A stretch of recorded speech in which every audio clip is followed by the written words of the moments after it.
नमस्कार दोस्तों और जय हिंद। आज मैं आप सभी को एक खतरनाक किस्से के बारे में बताने वाला हूं। हाँ, ये खतरनाक किस्सा है of the night of operation Searchlight, जो पाकिस्तानी फौज ने शुरू किया था from the city of Dhaka. तो ऑपरेशन सर्चलाइट में जैसे आपको पता था कि पाकिस्तानी फौज बांग्लादेश की आजादी के लड़ाई के आवाज को मिटाने के लिए एक बहुत ही भयंकर मिलिट्री ऑपरेशन लॉन्च किया, जहां पे genocide was their main tool against the local population.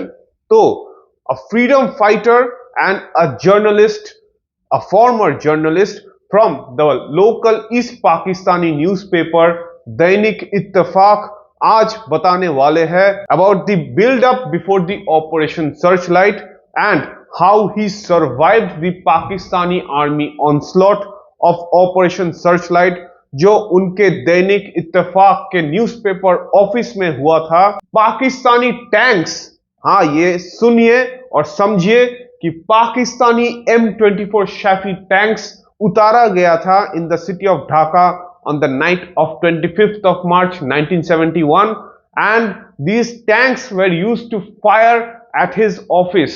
वो तब ऑफिस में थे और वहां से बच के भागे भी थे, and later he joined the मुक्ति वाहिनी in sector 8 area of operations. उसके बारे में हम बाद में जानेंगे, लेकिन let's know about the night of Operation Searchlight and how this man, freedom fighter and journalist Abed Khan, had survived that very night. So let's welcome Mr. Abed Khan. Thank you very much, and thanks for connecting me in this very useful program. You can also speak in Bengali if you want, sir. That's all right. So it is my pleasure that I am here. This is a very favorite subject for me, and I feel very much honored in one sense that War of Liberation. When I joined War of Liberation in 1971, I was only 26 years old or 25 years old. So pretty young person, and I was involved in political activities also, but professionally I was a journalist. And in Ittefaq actually I was working. Okay. Ittefaq is a very renowned newspaper in our country. It was at that time it was the only newspaper which represents Bengali nationalism and everything. Right. So this is my beginning. Now I can tell you about 1971, right from the beginning of March. You were in Dhaka at that time, sir? All the time, because my grooming was here in Dhaka, Old Dhaka area. That is my grooming. There is my I spent my childhood over there. That is not the thing. Actually, when I was in Ittefaq office, you know that Ittefaq was burnt into ashes in 1971, and actually I was inside that Ittefaq office, and luckily I survived. It's my luck that I survived, because few occasions Ittefaq was attacked by Pakistani army, at least for 3 to 4 times. In the night of Operation Searchlight? In the night of 25th March. 25th March. Actually, our struggle, my involvement in political activities was actually started in 1971, 1st March when announcement uh, of our great leader Sheikh Mujibur Rahman came to us, and he directed all of us, all of the political elements, to work for war of liberation. So that was the beginning, In 1971, 1st March, when people came out on the streets, chanting slogans and just Dhaka na pindi, Dhaka, Dhaka, that was our slogan.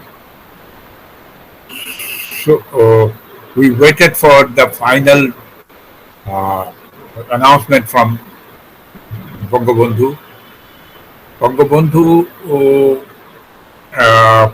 We assembled on 1st March. We went to Hotel Purbani, where parliamentary meeting was taking place. 1971, 1st March, after the announcement of Yahya Khan. So then, we decided to form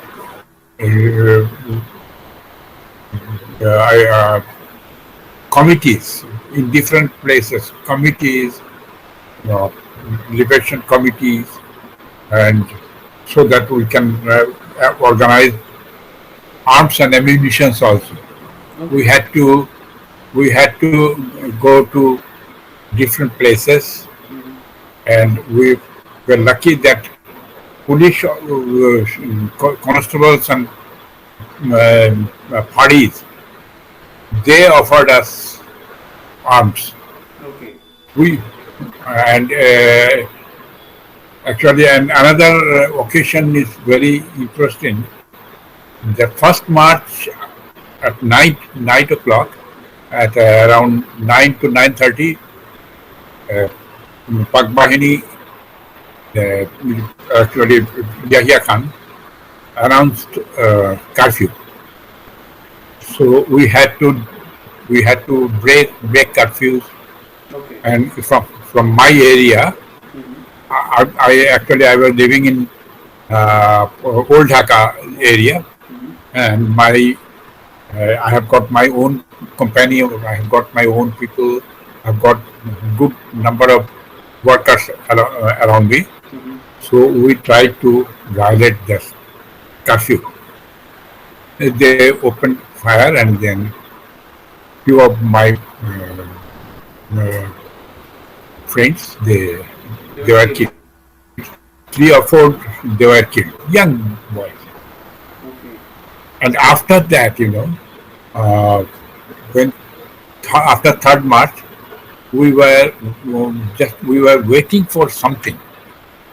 On 3rd March at Cotton Maidan, there an announcement came from Awami that Bangabandhu will give a very important announcement on 7th of March. Yeah, 7th of March, and all of us should go there in race course. Now it is Swaradi Uddan. At that time it was race course. So we have organized everything everywhere. We try to find out, and we try to tell you very frankly, we have looted few arms shop also. They were at Baitul Mukarram, I guess. Yeah, Baitul Mukarram and Nawapur area. There is also few arms shop, and we have looted some of them. My camp was during that period. My camp was situated in Nawapur area.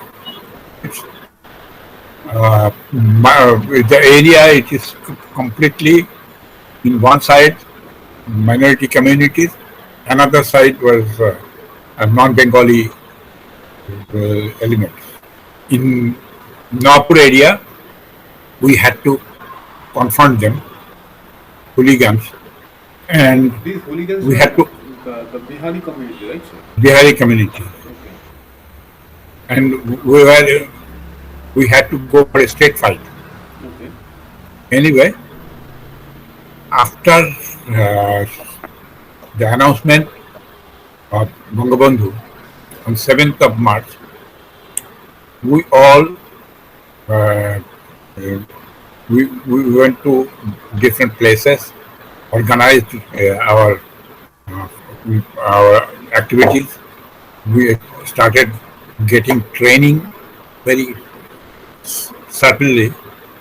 Naturally, that it is very difficult for us during that period to come to the surface. So that was another way. And after that, well, what happened, we actually we were in meeting in different places. I was one of the leaders, so naturally I had to move around in different areas of Dhaka.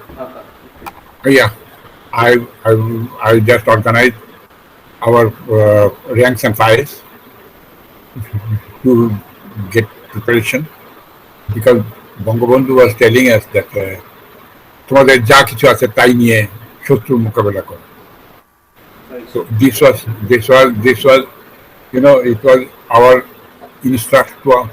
instruction from our leader. So naturally we had to. And but coming to the point of 25th March. 25th March, at that time, it was my duty time. It was daytime. I was asked by my office bosses that I should come in the evening shift. Okay. The evening shift normally starts from 6 o'clock and it continues up to late night. So during that period, system was completely different from nowadays. It was absolutely different. At say around 9:30, we were were very much worried about one thing, that there talk was taking place and what will be the fate of that understanding or talk or discussion with Bangabandhu and other Pakistanis. But by evening, we came to know and we became sure that talk has changed. So we shall have to be very careful about the situation. We shall have to go different places and we should plan for fight back. That was our instruction under understanding by our leaders, different leaders. So what happened after that? On 25th March at around 10 o'clock, I received a telephone call from Radio Pakistan. Okay. Radio Pakistan, they were telling that someone picked up telephone and told us that a group of army, they entered into the campus of radio station and left some arms and ammunitions or other things. So they gave us caution that we should not stay in office because the situation is getting worse. But as professional journalists, I cannot come out of office. So I was there. At least 12 to 13 workers, we were inside the office. At around 12, we heard a brush fire. And when we went to a few hours, 3 or 4, we went to the rooftop of Ittefaq office, and there we saw that entire uh, Dhaka was encircled in fire. Everywhere is arsoning, looting, shout, crying. It was unbelievable situation. I can still remember that 1971, 25th March of 1971, that uh, that situation, still I can feel that the situation, what was the situation, you cannot imagine. After at around 1 or 2 o'clock, an army convoy came in front of the Arkola office, in front of our office, and started brush firing. I'm talking about, I was inside Ittefaq, Delhi Ittefaq. It's not a radio office. So we were tuning radio. We were tuning at that time. Transistor was what was there, transistor. So we were trying to monitor any sort of an announcement or anything, and we were waiting for some instruction from our leader. So there was nothing. Ultimately, our news editor, who was killed in 1971, 10th December, picked up from his house and was killed. One of the great friends. No, great intellectuals. He is the news editor of our executive editor of our Ittefaq. So we were there. We were working, and as per his instruction, we had to put off all lights. We had to get down downstairs, and in near machine room. We escaped inside the machine room. In the meantime, more two attacks came, and that was, we had to. I suppose that a boy of 13 years, who is our canteen boy, he was shot at his head, and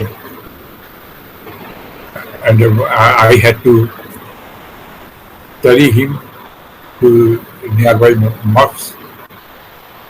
There I left him, and then I had to come back with. We innocent, just canteen boy. He was working inside our, so giving our service. So this was the scenario. After that, we can guess that total radio was not operating. There was nothing in the world. Actually, we were inside a room. It is there is no light, nothing, and we were Electricity was cut off, I guess. Almost. Actually, not that time. Electricity was not cut out, but we had to put off lights. Okay. Because it was very risky.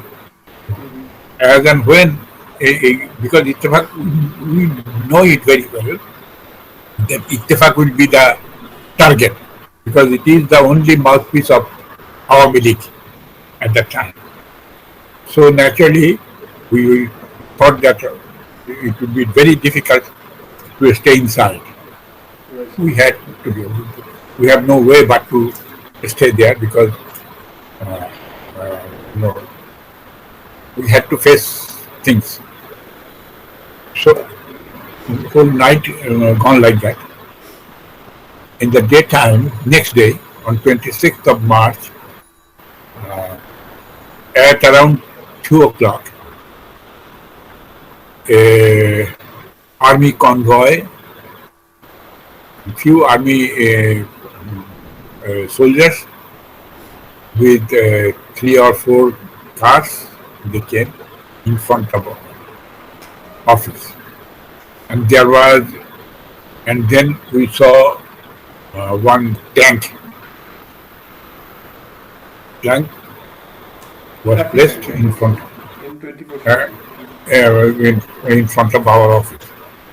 So we couldn't even think that this tank, from tank there would be fire. That we thought that this is only just to scare us. Okay. So this was the thing, and actually there was no water to drink, there was no food to eat. So we were waiting for the last moment, last time, last day of our life. It was like that, very nerve-breaking situation. At around 2:15, some soldier from that convoy, the tank, just spread some powders, powders. It was gunpowder. After that, we came to know that it was gunpowder. So that was spread everywhere in front of our office, at this in front of our. So it was there, and after that, then tank started firing at Ittefaq office. Tank fired at the Ittefaq office? Yeah. And then what happened, we had to jump from our office, the next our neighboring house, and then from So there. the fire was not at your office, it was on Ittefaq, right? No, it was at our office. Okay. And his office was gutted, totally. It was burnt into ashes after that. So we were 9 people at that time. We were there, and somehow or other we could survive in a very this situation I cannot narrate.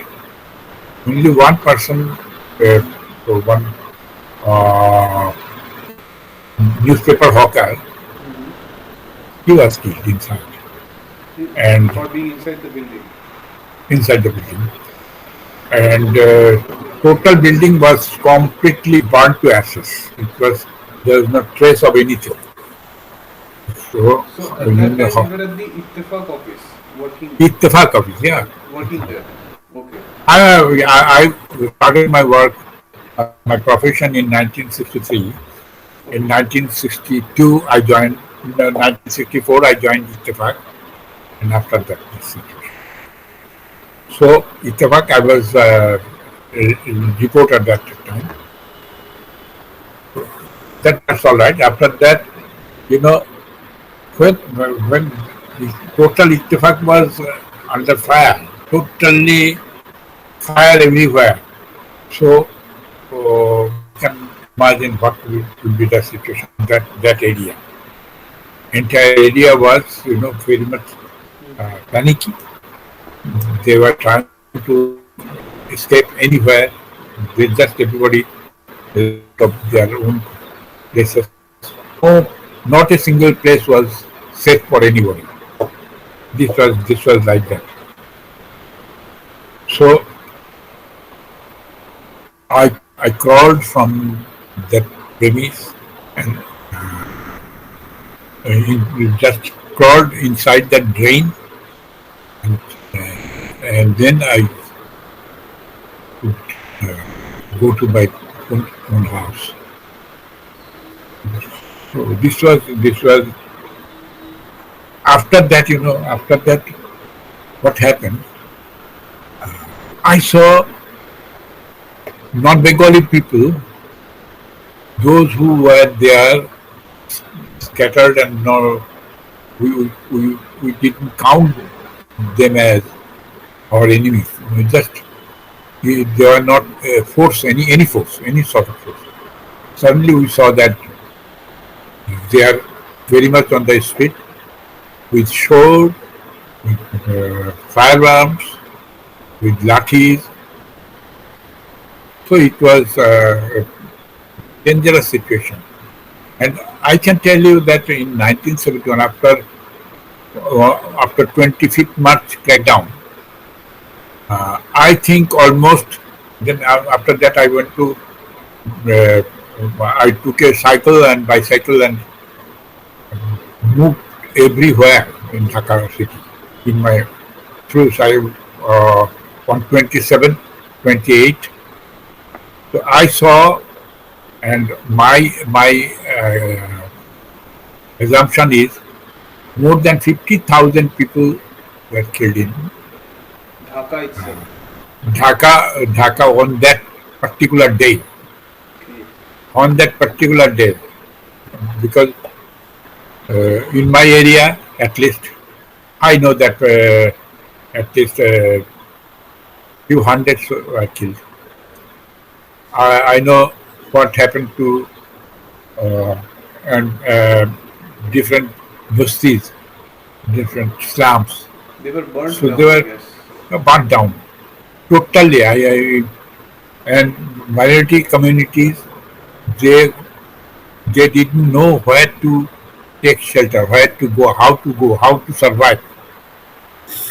So this was the situation, and they were trying to kill each and everyone. They never wanted any person To survive. to speak in Bengali. Okay. So any Bengali people will be shut down. That was their intention, and actually they did it. So our total calculation is in 1971, though it is said that we have lost 3 million, I think it would be pretty more than that. It was not only 3 million, it should be more, because the way they started killing, the way they started their genocide, so it is noticed. Anyway, so on 27th, my mother told me that I don't think you should stay here, because they will look for you, they will kill you. I have my 4 sons and 4 daughters. So the youngest son, you are the youngest son, so I want you to work for Sheikh Mujib. Go and fight for for your country. So I had to go. I had to go to Jinjira, and from there to, it's a big story. I am not going to tell you all the details, but this is, I can remember, I can see how this Pakistani armies and Hazakars and non-Bengali people, how rude they are. Their brutality is no bound. This brutality I cannot forget. I can still. So I have decided that I should take my sisters. You see, few of them are one of my youngest sister, and another one is my elder sister, and the eldest one. So we were there. We have decided to get out of Dhaka. Buriganga, we crossed Buriganga, but that Buriganga was, it was completely sealed. It was no one was allowed to go to the river, the other side. It was like that. But somehow or other, we escaped. We could go, we could cross the river, and I saw dead bodies.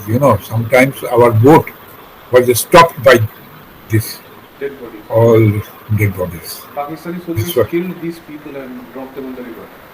Yeah. Whoever was trying to cross the river at the same fate. So almost, I saw dead bodies, hundreds of dead bodies, floating in on the river Buriganga. So after that, I went to Jinjira. There, at least we thought that it is a liberated zone. We can breathe freely here. But the situation was completely different. Pak Army came at night on 1st of April. At night, intervened, and there was a big massacre at Jinjira. We were lucky to get out of that Jinjira that night. Before operation, we had to go we had to take a boat and then went out of Jinjira.